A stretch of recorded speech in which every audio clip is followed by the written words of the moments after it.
12ই ফেব্রুয়ারি সরকার গঠন করবে বিএনপি, প্রধানমন্ত্রী হবেন তারেক রহমান। তাই প্রতিটি আসন থেকে যদি বিএনপির এমপি বানাতে না পারেন, দেশের উন্নয়ন কখনোই সম্ভব নয়। স্বতন্ত্র এমপি আর সতীনের সংসার সমান জিনিস। উনি তো এমপি হবেন না, এমপি হবেন ফজলুল হক বাচ্চু। আবারও বলে রাখছি, ভূমিদস্যু ফজলুল হক বাচ্চু, উনাকে দিয়ে উনি সখীপুর বাসাইলে সকল জমি আত্মসাৎ করবেন। আর আমার নেতাকে ফোনে কথা বলতে পারে না, একটি ফকির মিসকিনও নেই যে আমার নেতাকে ফোন করলে আমার নেতা ফোন রিসিভ করে না। আমার নেতার নাম্বার নেই। আপনি প্রমাণ করতে চান, এখন আমার নেতাকে ফোন করতে পারেন, যে কোনো সময় ফোন করতে পারেন। সালাউদ্দিন আলমগীর রাসেলের মোবাইল নাম্বার আছে কার কার কাছে?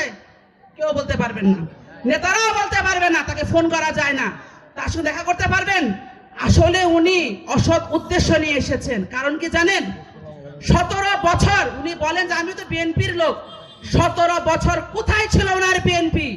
17 বছরে আমাদের সখীপুর বাসাইলের হাজার হাজার নেতা কর্মী যে কষ্টের জীবন কাটিয়েছেন, তখন তিনি কেন পাশে দাঁড়াননি? তিনি আমাদের সমাবেশ প্রোগ্রামগুলোতে ডোনেট করতেন, কত টাকার মালিক হয়েছেন যে আমি গোপনেই দিতেন যে আমি পাশে আছি। যখন আমার নেতারা জেলে থাকতো তখন টাকা জেলে দিতেন যে আপনারা ভালোভাবে থাকেন ওখানে, আমি আপনাদের পাশে আছি। ছিল? কখনো ছিল?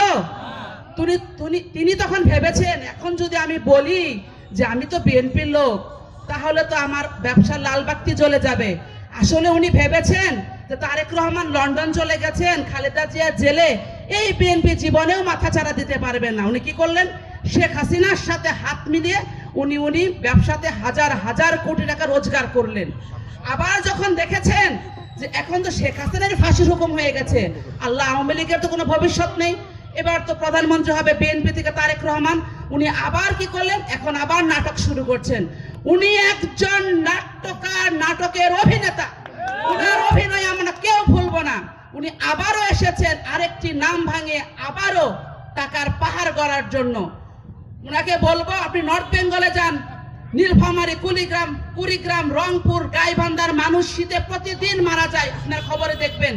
সেখানে তো কম্বল বিতরণ করেন না, কারণ সেটা তার আসন নয়, সেখানে তিনি নির্বাচন করছেন না। তাই উনার মিষ্টি কথায় ভুলবেন না, উনি আসলে একটি খারাপ উদ্দেশ্য নিয়ে এসেছেন, আমাদেরকে ধোঁকা দিচ্ছেন।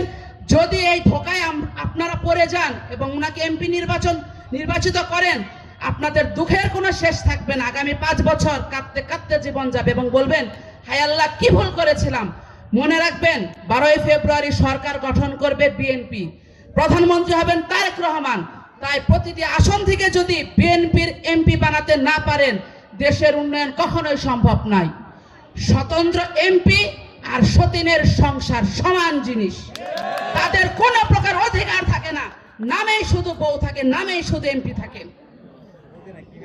আমি আরেকটি কথাও বলবো না, আমি এই অনুষ্ঠানের মাধ্যমে সালাউদ্দিন আলমগীর রাসেল সাহেবকে একটি মেসেজ দিয়ে যাচ্ছি।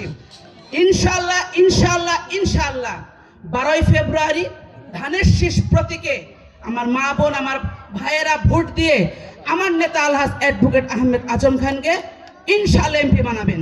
এবং রাত 12টায় সালাউদ্দিন আলমগীর বাচ্চুকে বলবেন, বাচ্চু আমার কোটি কোটি টাকা কোথায় গেল, আমার ভোট কোথায়?